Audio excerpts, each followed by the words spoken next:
Čini se da je ovogodišnja berba dosta dobra. Itekako. Oprostite što prekidam, ali još jedan upisnik je pristupio ispitu, gospodine Kravler.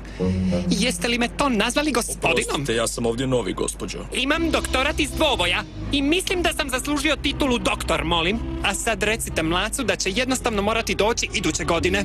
Ma dajte, doktore Krauler, imamo vremena za još jednog. Samo je malo zakasnio, to je sve. Kašnjenje je nepristojno! Nemam vremena za ljenčine. Halo? A tko je, ako smijem pitati? Ovdje je Shepard. Dekan Shepard. Zovem samo da bi provjerio ide li sve glatko, Crawler. Ne bismo htjeli da nam se dogodi isto što i prošle godine. Kada ste odbili trećinu studenata iz nekih smiješnih razloga.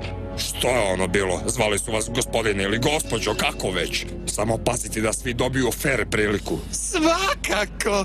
Dlakavi napuhanko. Zar ne shvaća da na akademiji ima dovoljno netalentiranih propaliteta? Ali on je šef. I ako hoće da pružimo ovom cirkusantu priliku za dvoboj, može.